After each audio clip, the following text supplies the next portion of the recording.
Este es uno de los documentos que fueron dando pie para que además de lo que yo les pueda expresar de mi opinión personal respecto a la vacunación, pues tuviera respaldo, ¿no? Entonces, los objetivos de hoy, bueno, una leve introducción, algo de fisiopatología de lo que es alergia y eventualmente la anafilaxia, cómo actúa en específico por cuestiones de tiempo, vamos a hablar de vacuna ARN, porque ven que hay múltiples vacunas, pero bueno, hasta ahorita es la que está pues todavía más frecuente y es la que me tocó en lo personal. Reacciones alérgicas, anafilaxia, el diagnóstico y el tratamiento. ¿A quién sí aplicar una segunda dosis o cuándo no? Entonces, como introducción, ya tenemos que las vacunas es el medio más eficaz para controlar ciertas enfermedades que son infectocontagiosas y que son de cierta relevancia o por sus secuelas, como por ejemplo la polio, por su gravedad, quizás como el sarampión, o por una combinación de que sea muy infecciosa y que así llegue a cierta población que sea susceptible, como es el SARS-CoV-2. Y al ser un fármaco, un medicamento, pues puede producir una reacción no adversa o alérgica. Ahora, generalmente las reacciones alérgicas no van a ser graves, pero bueno, ocasionalmente pueden llegar a encontrar un paciente susceptible que sea, que llegue a ser anafilaxia, ¿no? Entonces, del coronavirus, del SARS-CoV-2, solo vamos a recordar que hay tres virus que producen infección en el humano al ser origen de una zoonosis, ¿no? Entonces tenemos el SARS-CoV, el original que fue de 2002, luego por ahí vino el MERS coronavirus que fue del Oriente Medio y este virus SARS-CoV-2 que si recordamos pues se reportó a finales del 2019, por ahí se coló todavía porque me parece que fue en el 31 de diciembre y si ustedes hacemos mención, el SARS es más agresivo, menos contagioso. El MERS es todavía menos contagioso, pero es muy agresivo. De 10 personas matan a 3 y el SARS de 10 pues fallece uno, ¿no? Aparentemente. Pero el problema aquí con el SARS-CoV-2 es su alta tasa de contagiosidad y los asintomáticos. Entonces ya entrando a lo que es el SARS-CoV-2, recordamos que está hecho de una proteína spike, la envoltura, la proteína de la envoltura, la proteína de membrana y la nucleocápside. Y la proteína spike, la que va a ser la puerta de entrada del virus a ciertas células que tienen la enzima convertidora de angiotensina al AC2. Y si todo sale bien, de aquí tenía un pequeño video que nos hablaba de esto, que eh, algunas características del virus, que recordar que es una ARN, y entonces tenemos sus elementos, y tenemos dos vertientes, el RNA, que es el que va a generar toda pues el ciclo de vida del virus en nuestras células, y la proteína Spike. Y vamos a ir, bueno, las vacunas van a ir jugando entre cuál de esos elementos se van a utilizar para generarnos defensas, ¿no? Entonces aquí tenemos el recordatorio de que es en la proteína ACE y la puerta de entrada o la llave va a ser la proteína Spike. Y entonces una vez que se realizó esto, tenemos las partes de la proteína Spike, pues ya va a haber el ingreso de la información genética, que en este caso es el ARN. Y sería recordar que los virus que son ARN, al ingresar al nucleosor, pues ahí empieza su replicación, no tienen que llegar al núcleo, ¿no? Se replican más rápido y también como esos virus tienen la característica de que pueden mutar con más facilidad que los virus que tengan DNA en su interior. Entonces aquí como usan la maquinaria de los ribosomas para generar nuevas proteínas y pues utilizar esta maquinaria para su ciclo de vida. Y pues de ahí se ensamblan en nuevas cápsulas para seguir colonizando nuevas personas. Entonces, y ahí salen. Y ahí buscan nuevas células.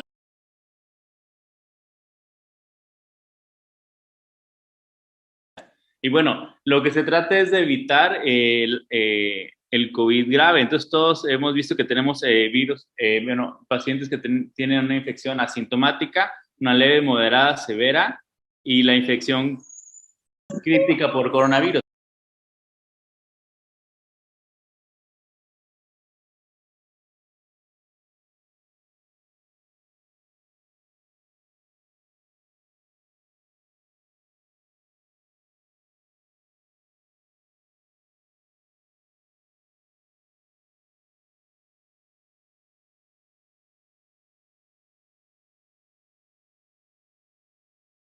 Entonces, el objetivo de la vacuna es encontrar a aquellos pacientes que van a desarrollar un síndrome grave, severo y que pueda ser mortal.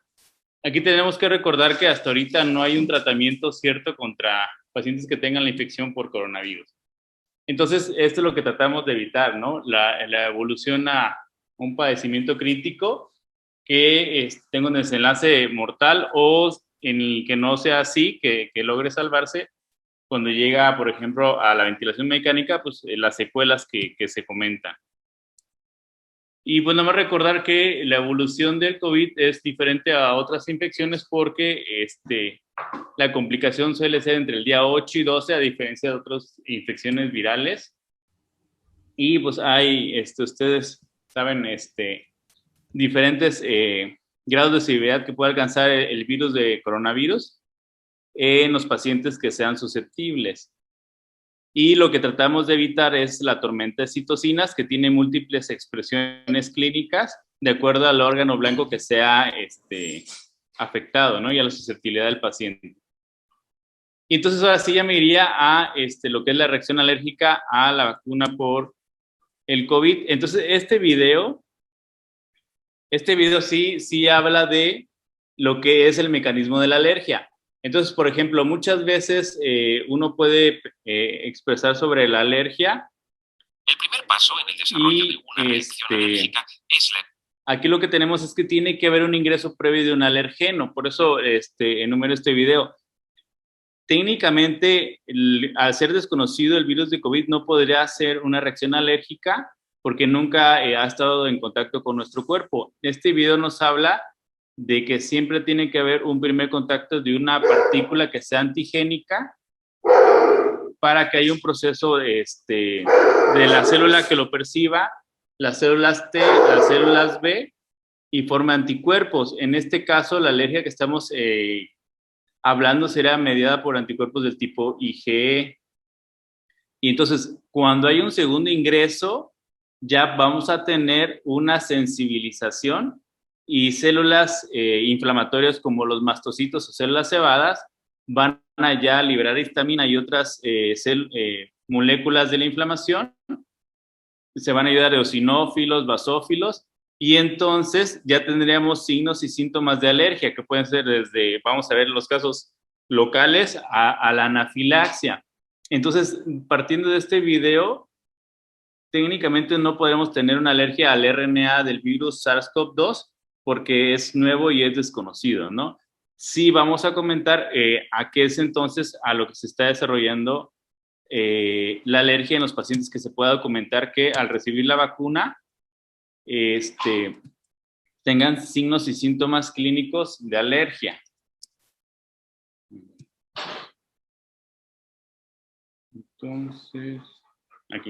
Entonces, aquí en esta cuadro lo que yo trato de ejemplificar es que cuando un paciente tenga signos y síntomas de alergia, ¿qué va a ser? El virus o el RNA viral o el fragmento del virus que tenga la vacuna, porque ya vemos que hay diferentes tipos de vacunas, o el excipiente.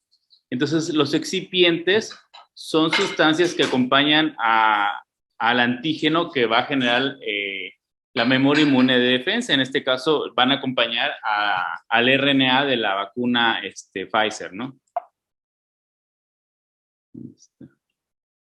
Entonces, ¿qué son los excipientes? Son sustancias inertes que se le van a agregar a las vacunas, en este caso el RNA, y van a hacer diferentes cosas, ¿no? Van a aumentar solubilidad. En el caso, aquí también comento de medicamentos tomados, ¿no? Y ahorita nos vamos a las vacunas. Entonces aumenta la solubilidad, mejora la palatabilidad, estimula una respuesta inmune más fuerte, estabiliza la potencia de la vacuna durante el transporte y almacenamiento, o previene la contaminación por bacterias.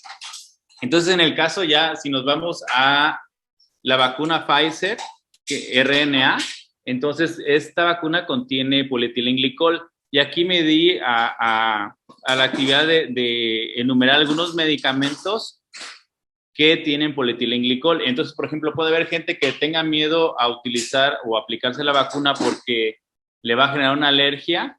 Sin embargo, es un compuesto del polietilenglicol que es habitual por ejemplo, el tratamiento de estreñimiento, pero también el polietilenglicol es parte de elementos de maquillaje, por ejemplo. Y esto nos va a servir después para explicar qué personas pueden tener en sí una reacción alérgica a la primera dosis de la vacuna.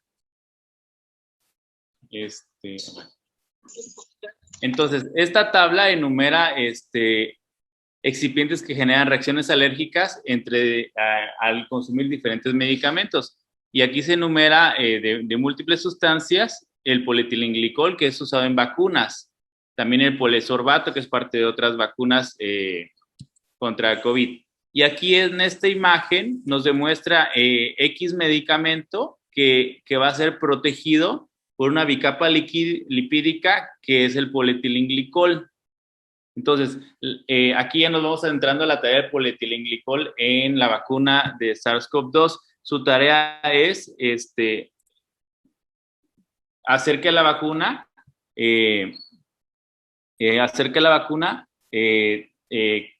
se conserve y llegue a nosotros siendo útil y generando la memoria inmune, ¿no?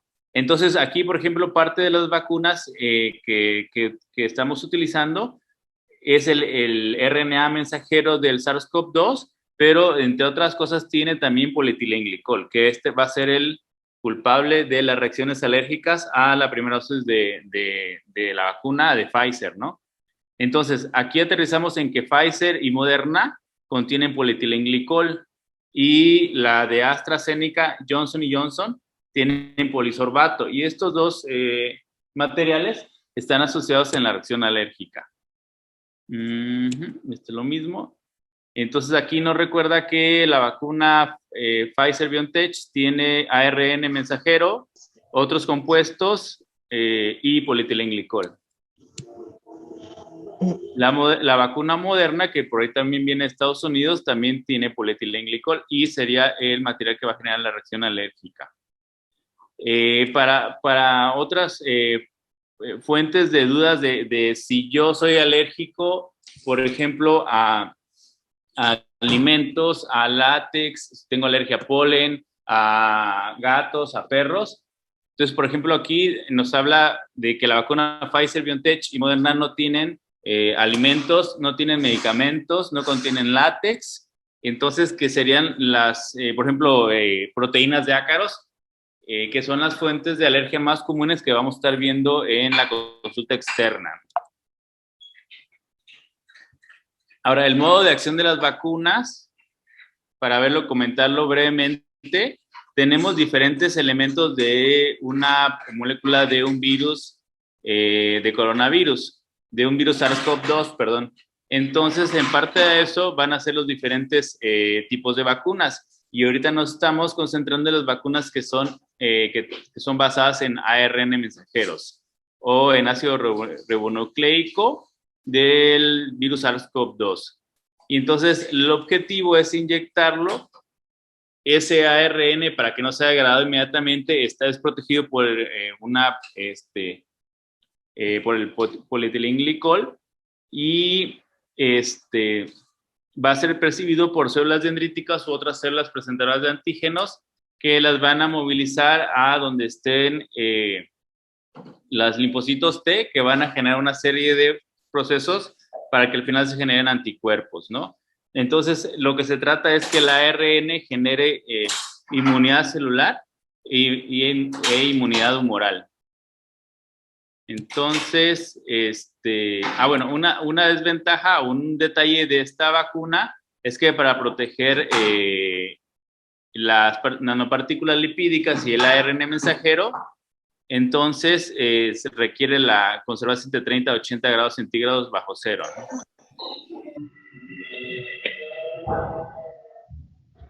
En este videito habla de cómo el virus, en sí, en su origen, utiliza la proteína Spike para, se une al ECA y como es tipo ARN, directamente en el citosol, en el citoplasma, inicia a replicar sus partículas virales y se va a colonizar nuevas células. ¿Dónde está? ¿Cómo quito esto? Entonces, quiero quitar esto.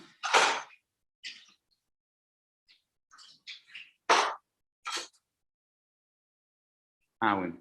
Entonces, aquí lo que se trata es de que veamos cómo en un proceso natural, una célula infectada va a dar aviso a células T y también va a ser percibida por células dendríticas. Esto es lo que pasa en la naturaleza. Y esos son los medios que va a aprovechar la vacuna para generar defensas, ¿no? Entonces, la célula dendrítica tiene que viajar a un ganglio y en el ganglio va a generar una interacción entre el linfocito T, el linfocito B, que se tiene que convertir en célula plasmática y entonces ya generar miles de millones de anticuerpos. ¿Cuál es el problema de este proceso natural? Que como podemos ver en las pruebas de detección de anticuerpos, la IgM tarda 7 a 10 días en circular en sangre a niveles protectores, o por lo menos que se puedan percibir en una muestra de laboratorio, y la IgG tarda 10, 14 hasta 21 días, ¿no? Entonces, ya sabemos que este proceso natural no da tiempo a ciertas personas a generarlo y pues puede tener el desenlace fatal. Y entonces, pero se trata de mimetizar o imitar este proceso mediante el uso de la vacuna. A ver, ¿dónde está? Está.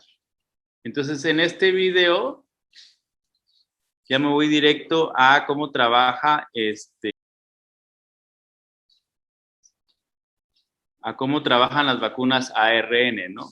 Entonces, ya hablando solo de la vacuna ARN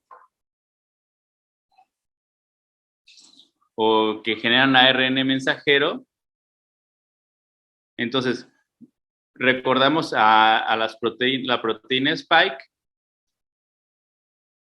y entonces en este caso se trata de aprovechar el hecho de que el RNA va a generar nuevos virus, ¿no? Entonces lo que hace la ciencia es tomar ese RNA.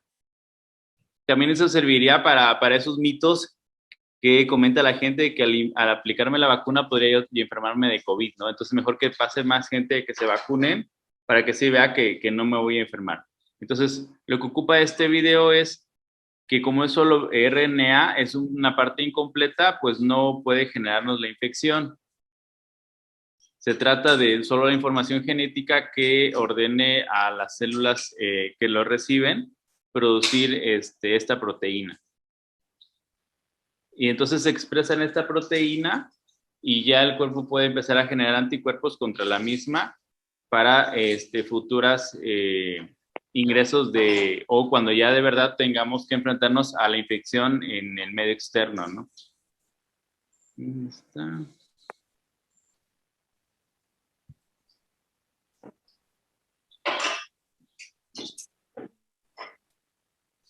Entonces,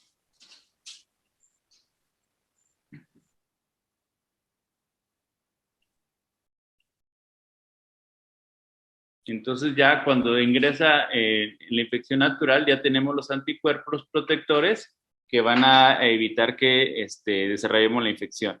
Y entonces una de las ventajas del ARN es que es rápida de desarrollar y como es una fracción del virus, por ejemplo, no podemos tener la infección y realmente tiene pocos efectos adversos. Técnicamente no tendría efectos adversos si no contuviera, en este caso particular de la Pfizer, si no contuviera polietilenglicol.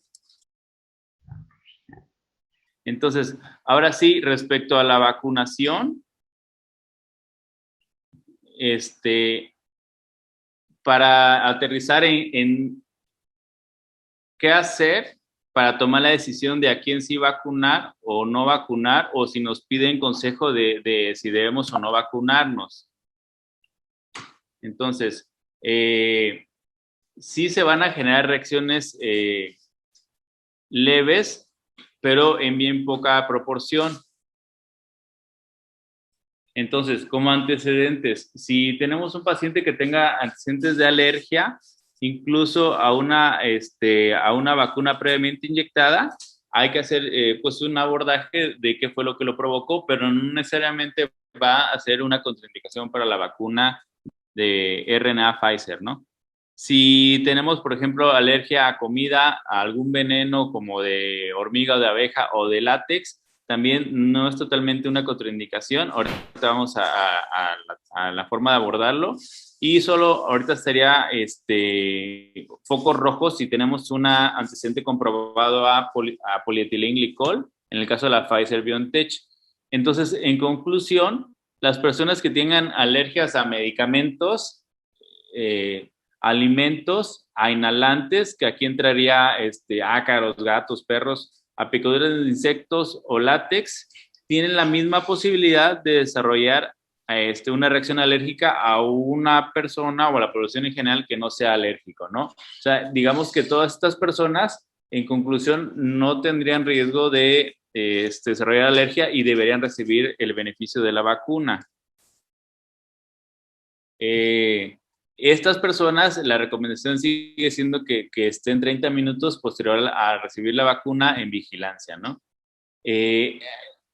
Otra vez, foco rojo sería el que tenga antecedentes a polietilenglicol en el caso de la Pfizer, policerbato en el caso de Moderna, y en este apartado sí se recomienda que el que tenga antecedentes de reacción alérgica a polietilenglicol no debe recibir la vacuna Pfizer, BioNTech o Moderna, respectivamente.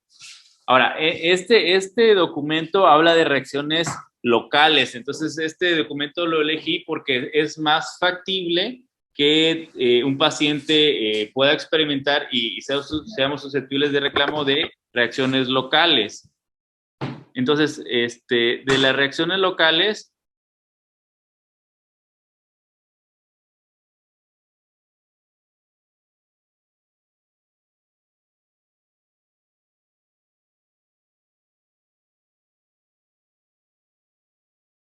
entonces nuevamente tiene que haber un primer contacto, una sensibilización, y cuando hay un subsecuente contacto va a haber anticuerpos IgE e histamina, ¿no? Entonces, las reacciones tipo urticaria, siempre la histamina es la que genera el síntoma, y entonces eso ya lo vamos a ir enumerando, si es en piel, el eritema, el prurito, si es en vía aérea, pues la rinorrea, el estornudo, o a nivel bronquial, pues el broncoespasmo. Entonces, es la histamina la que tenemos que,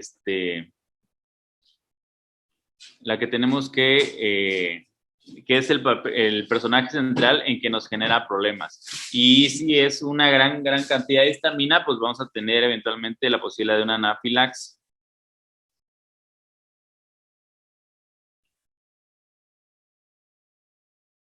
Okay. Entonces, este estudio consideró a 30,420 personas que recibieron una vacuna de Pfizer, BioNTech, ARN, y aquí reportó 84% de personas recibieron reacciones inmediatas. Y pero se ocupa más de las reacciones retardadas que fueron hasta el día 8. Entonces, solo fue el 0.8% de personas que en la primera dosis experimentaron una reacción y el 0.2% experimentaron una reacción en la segunda dosis. Entonces, realmente el porcentaje de tener una reacción alérgica local que sea leve es muy, muy ínfima, ¿no? Aquí nos habla de 30,000 personas, 244. Entonces, ¿cuáles son las reacciones locales que es más factible que tengamos que enfrentar en personas, tanto pacientes como conocidos? Entonces, eritema, induración y dolor a la palpación. Y eso se van a resolver a 4 o 5 días. Y de estos 30,420 participantes, 12 individuos tuvieron reacciones, podríamos decirlo, más severas y en un plazo posterior al día 8, entre el día 4 y el día 11 de recibir la primera dosis, tuvieron una reacción que en 5 personas fueron placas de más de 10 centímetros. Entonces aquí vamos a... Y entonces el tratamiento de estas reacciones locales es antihistamínicos y hielo. Algunos tuvieron esteroides tópicos u orales. Una persona, pues se consideró que tenía celulitis y recibió antibióticos y en general todos los síntomas se resolvieron a los 6 días. Y por biopsia de piel se encontró que tenía ciertas características de reacciones alérgicas, ¿no? Eosinófilos y mastocitos. Entonces, de estas reacciones que ahorita vienen en las imágenes, se consideró que, aunque hayan tenido estas reacciones tanto en la primera como en la segunda dosis de la vacuna, en la primera dosis, todos deben de recibir su segunda dosis. Entonces, aunque sea un poquito aparatoso, una reacción local no es contraindicación de recibir la segunda dosis y la protección de la misma, ¿no? Entonces, aquí tenemos la serie de pacientes. Entonces, por ejemplo, esta persona, pues sí pasa los 10 centímetros de eritema. Esta persona también. Aquí hay otras lesiones. Entonces, es factible que tengamos pacientes que experimenten estas situaciones, ¿no?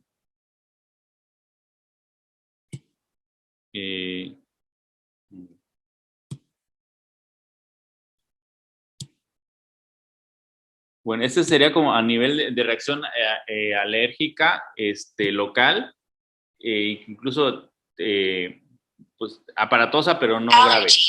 Y ya hablando de la anafilaxia, entonces aquí tenemos que el mecanismo de la anafilaxia es un antecedente de un primer contacto de un alergeno, que en el caso de nuestra vacuna ya comentamos que tendría que ser el polietilenglicol, por el que se usa en muchos elementos industriales. Y aquí va a haber una sensibilización y se va a generar anticuerpos tipo IgE. Y estos IgE van a adosarse a las células cebadas o mastocitos.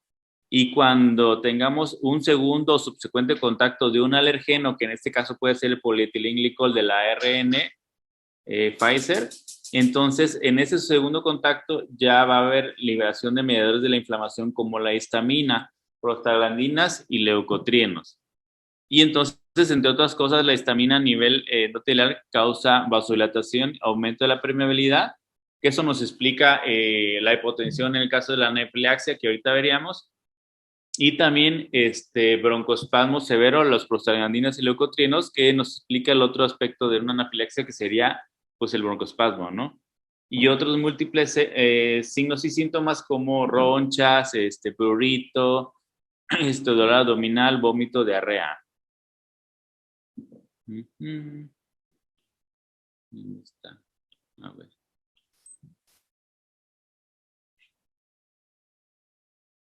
¿Sí?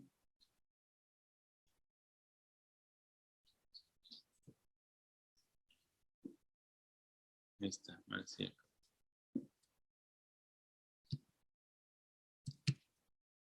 Volví a empezar. Entonces, ahora sí, hablando ya de anafilaxia, lo más importante es el diagnóstico temprano y el diagnóstico de la anafilaxia es totalmente clínico, ¿no? Entonces, es importante cuando sospechemos de una anafilaxia, la historia clínica para identificar la causa, en este caso para sospechar del polietilenglicol o para interrogar a la persona si tiene antecedentes de reacción alérgica a algunos compuestos que tengan polietilenglicol, como los que usan en el tratamiento de estreñimiento o algunos artículos de maquillaje.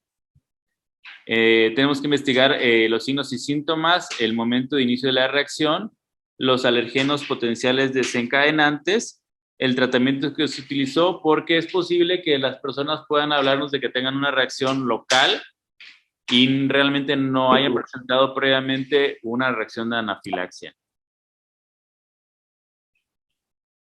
Entonces, las formas, para hacer el diagnóstico de la anafilaxia, tenemos que tener tres formas de hacerlo. Una es que posterior a recibir, en este caso, la vacuna, tenga un inicio agudo en minutos u horas de signos y síntomas como son síntomas en la piel, urticaria, puede ser angioedema, más además problemas a nivel respiratorio, broncoespasmos, disnea, estridor, datos así que nos orienten a pensar en un asma severo, o datos de colapso cardiovascular, que puede ser hipotensión, compromiso cardiocirculatorio o incontinencia. El otro de los datos que nos hagan sospechar que el paciente está teniendo una reacción a anafilaxia es posterior a recibir la vacuna Pfizer-BioNTech.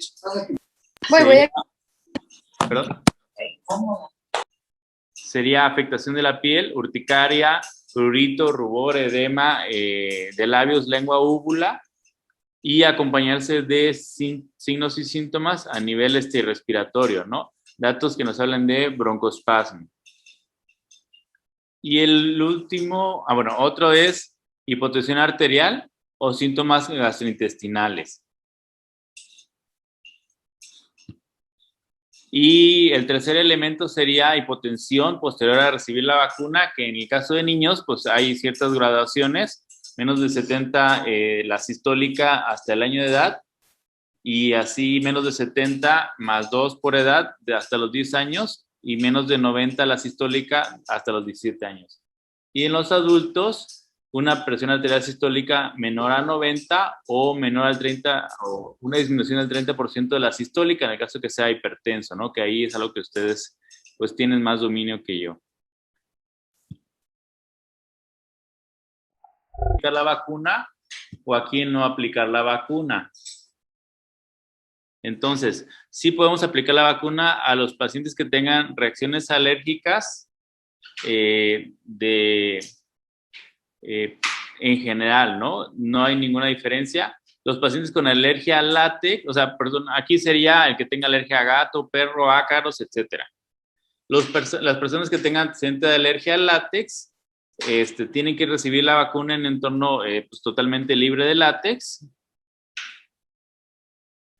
Los que tienen antecedente de reacción alérgica a otras vacunas o fármacos inyectados tendrían que ser valorados por un alergólogo. El decir otras vacunas, también habrá que ver si es cierto que tuvieron esa alergia y qué elementos integran esas vacunas, ¿no? En general, ya se comentó que la vacuna Pfizer lo que tiene es el polietilenglicol, pero no tiene otros compuestos que tienen otras vacunas. No pasa, por ejemplo, por proteínas de huevo. El que tiene antecedentes de reacción alérgica a polietilenglicol, sí sería la indicación no recibir la vacuna.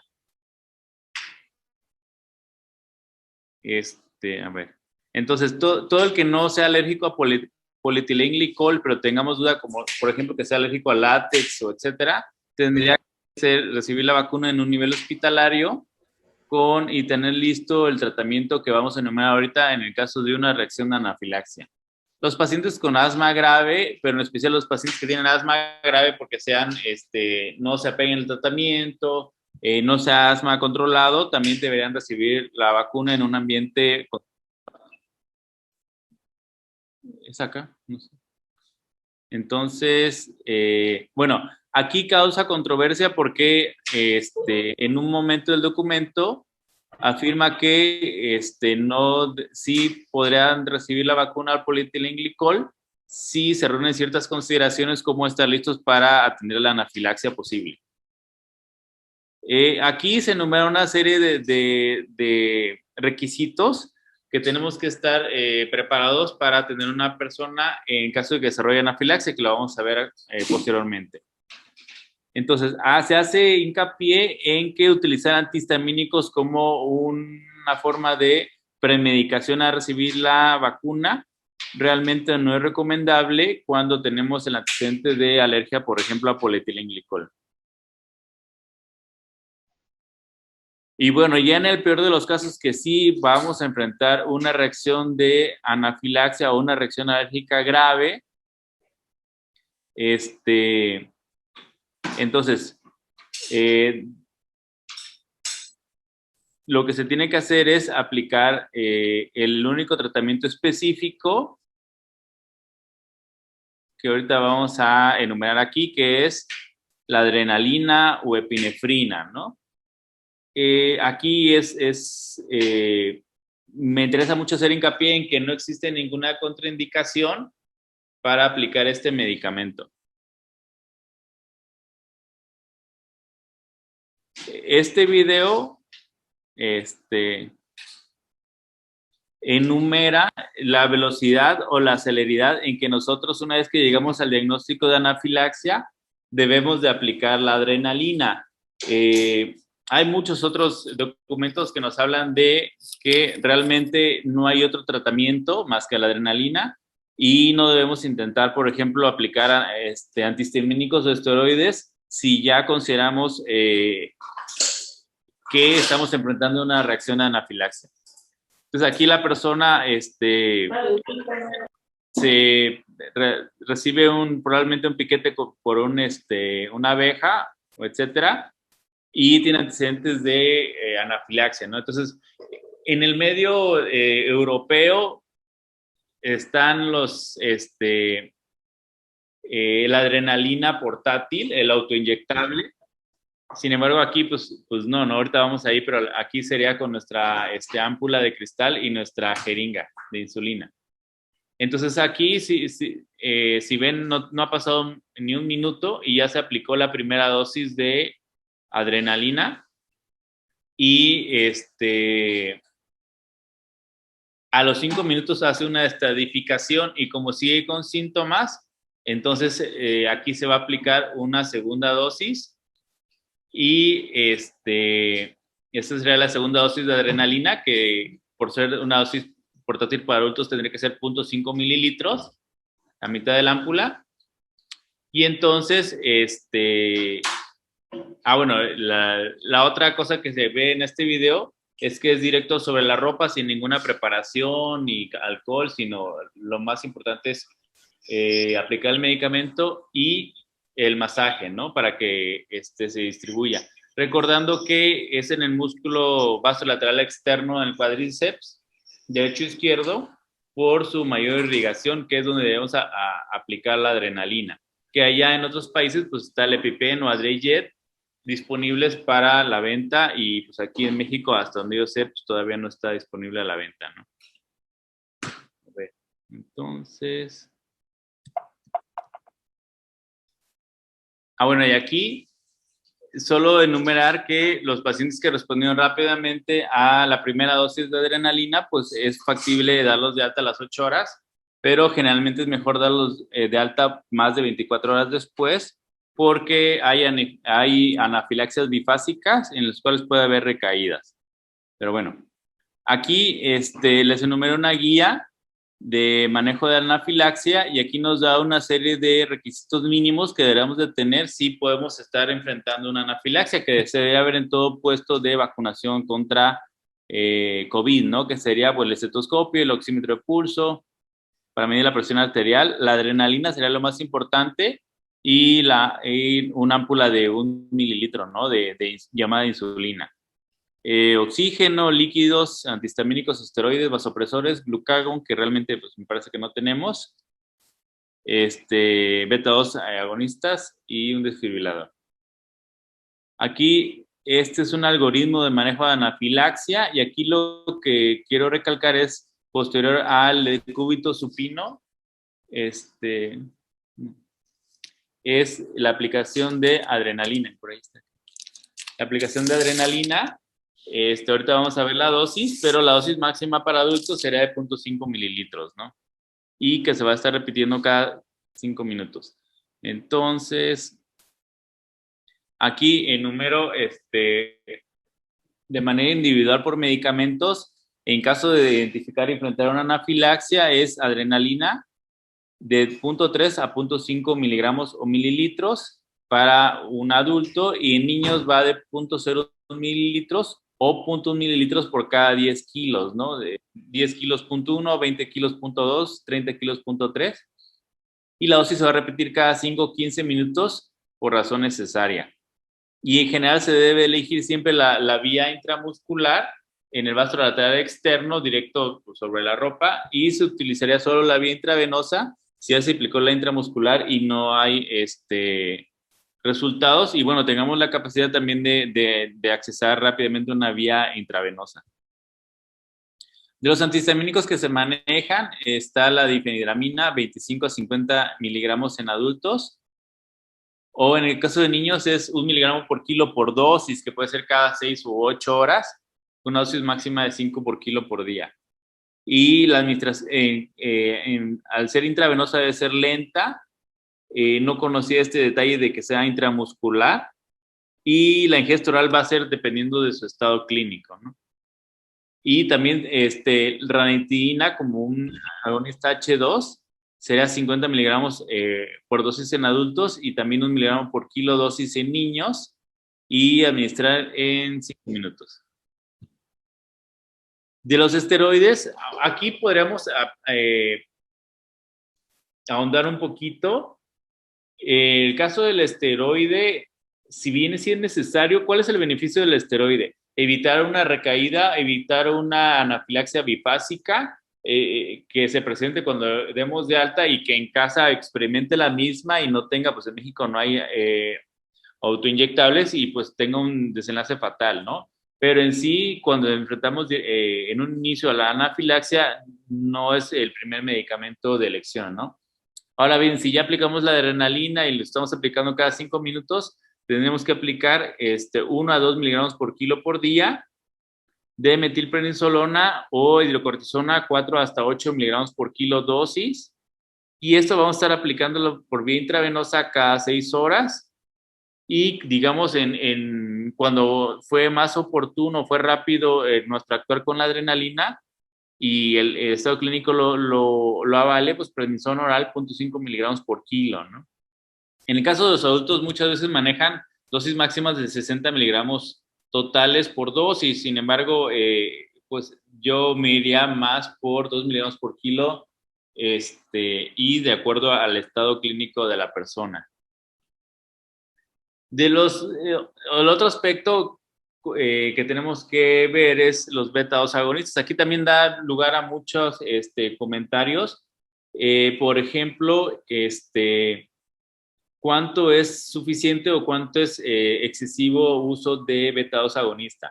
Pues aquí sí nos habla de utilizar 2.5, que será una ámpula entera de salbutamol, a 5 miligramos, 2 ámpulas de salbutamol por nebulización cada 20 minutos, mientras sea necesario, cuando estamos enfrentando el aspecto de un broncoespasmo severo de una anafilaxia. Y si estamos usando un spray de salbutamol, serán 2 a 6 inhalaciones cada 20 minutos. La guía de manejo de asma de México, que pues, considera muchas guías, habla de que en casos graves de broncoespasmo, solo hablando de asma, se debe usar hasta 10 inhalaciones de MDI cada 20 minutos, ¿no? Entonces, aquí sí sería dosis respuesta al estar enfrentando una reacción potencialmente mortal. Los cristaloides, cuando hay un colapso cardiovascular, pues sería solución salina en adultos, 0.5 litro por dosis, en infusión rápida. Y aquí sí me llama la atención que es hasta 7 litros totales, ¿no? En el aspecto de que es dosis respuesta. Los niños 30 mililitros por kilo en la primera hora. Hay diferentes formas de calcular, porque estamos hablando de un colapso cardiovascular, ¿no? En el caso, hay guías que llegan a hablar de 50 mililitros por kilo hora, repartidos 25 mililitros por kilo en la primera hora y lo demás en las próximas 2 horas, ¿no? Y vasopresores dopamina, aquí ya sería infusión. Aquí nos habla de una infusión. Ya como pediatras hay otras formas de calcularlo por dosis por kilo, o por minuto o por hora. Y esto sería cuando no hay respuesta a la adrenalina intramuscular, o también sí sería en otros documentos se recalca que entre más tardemos en aplicar la primera dosis de adrenalina, es más factible que tengamos que llegar a vasopresores intravenosos en infusión. Y glucagon también la dosis enumerada aquí, a pasar en 5 minutos y dosis de mantenimiento. Realmente no he tenido experiencia con este medicamento, pues por falta de, ¿no? Y esta guía que nos habla de una forma diferente, nos recuerda el tener concentrar toda la sangre que está vasodilatada, elevando los pies, el pedir ayuda y rápidamente aplicar la adrenalina, dosis máxima 0.5 mililitros o 0.5 miligramos en el adulto, a nivel intramuscular, y nuevamente nos recuerda que tiene que ser directo sobre la ropa para pensando en la velocidad o la premura, ¿no? Elevar las piernas cuando sea necesario aplicar o utilizar oxígeno. Nos habla de hasta 8 litros por minuto, situación que estuvo el medio de aportar este oxígeno, que fue muy comentado ahorita con el COVID, ¿no? ¿Cuántos litros por minuto de oxígeno? Los líquidos intravenosos, solución salina, cuando sea necesario dar el masaje cardíaco y estar monitorizando de manera frecuente al paciente. Ahora, hay documentos o hay publicaciones que nos hablan de que las vacunas COVID han causado muerte en los pacientes.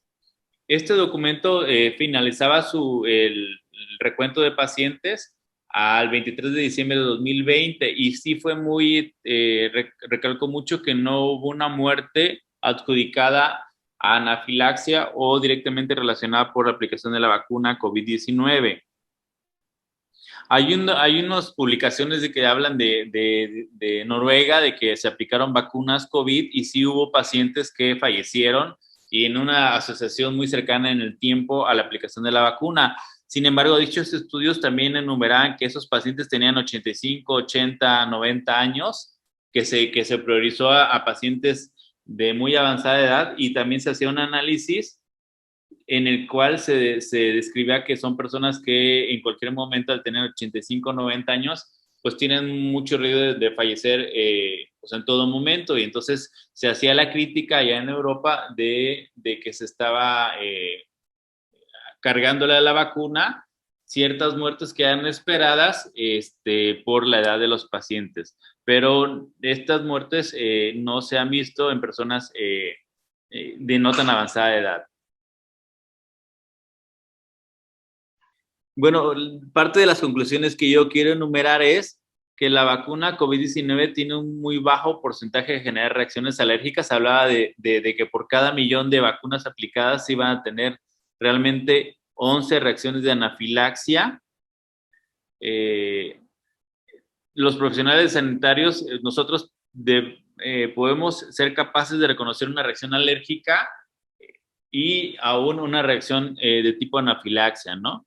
Y lo que se ha enumerado de manera repetida es que en general la anafilaxia ocurre en su mayor porcentaje en los primeros 30 minutos de haber recibido la vacuna, que afortunadamente la anafilaxia tiene un tratamiento específico y de la adrenalina intramuscular, dosis máxima de 0.5 mililitros cada 5 minutos, y más otros medicamentos que podamos ir utilizando y también que es más peligroso experimentar la infección por COVID-19 que experimentar una reacción alérgica, incluida la anafilaxia, ¿no? Después de recibir la vacuna. Y en lo personal les puedo decir que sí he enfrentado pacientes que han tenido anafilaxia, no por la vacuna COVID, porque es algo nuevo, ¿no? Sino simplemente por estar realizando pruebas de alergia.